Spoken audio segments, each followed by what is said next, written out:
Kia ora, New Zealand. In your bulletin today, the Prime Minister says he takes absolutely no responsibility for the debacle that's seen one of our spy agencies illegally spy on people involved in the Kim.com mega upload case. An inquiry has been launched to see if the Communications Security Bureau spied on Kiwis.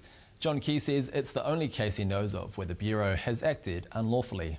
Simply because I wasn't aware of the fact that the operation was taking place. It didn't require ministerial sign-off. The first that I heard about it was Monday. Obviously at that point I immediately gave an indication of my displeasure.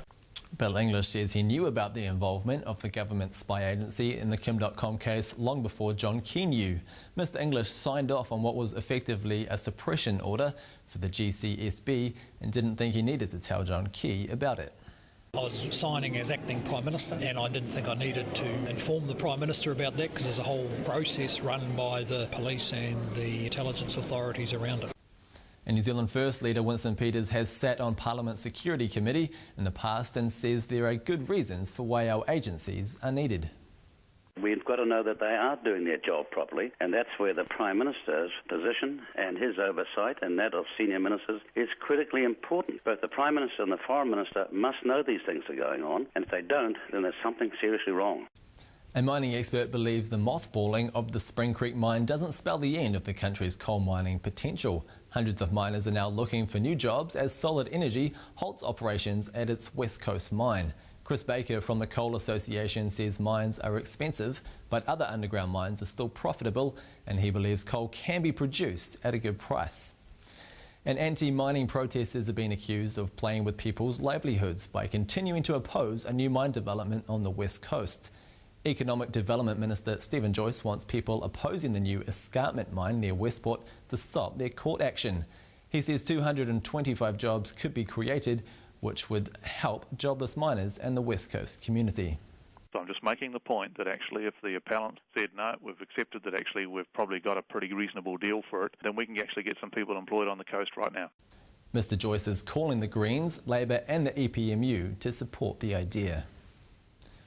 The hundreds of people who are set to lose their jobs in paper mills, rail workshops and mines around the country have been told by the Prime Minister to head into the IT industry. John Key insists there are many parts of the economy that are growing rapidly. If you take something like the pulp and paper mills, yes, people are buying less newsprint, so that has an impact on their business, but every day there's more people being hired in areas like IT. So there's just a change in the way that people engage in the economy. The Director of Family First says the latest statistics released by the police on family violence are hard to stomach. Since 2004, 101 people died from family violence, and Bob McCoskrie says the fact that most of the 33 children killed were killed by their mothers is startling. Statistics just show that we really haven't tackled the root causes of family violence in our community, and unfortunately I think the gender focus has meant that we've missed some of the real causes. In sports, the All Blacks have been treated like royalty in Argentina as they had a police escort to their first training session. Over half a dozen motorbikes surrounded the team's bus on their way to St George's College, 40 minutes south of Buenos Aires. 2 police officers with bulletproof vests, weapons and balaclavas were on each bike.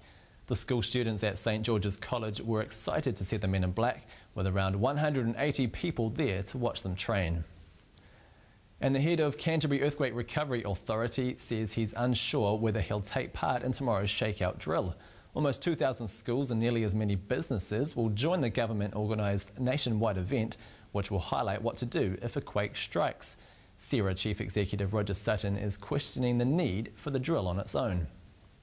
I think for a lot of people that we've sort of done enough of these things already. I think the key thing is actually when we go home, we think about what our preparations are. Have we still got a torch that's actually a decent torch? We know where a radio is, we've got some water, and is the car more than half full of petrol as well? And it looks like there's going to be a world shortage of bacon and pork next year. The problem is drought conditions affecting corn and soybean crops, which means less feed for the pigs. It's predicted to affect the worldwide market, with pork in Europe set to double. Ka nui ngā kareri mātua mai i te whare kōrero o Rima, Māori ora.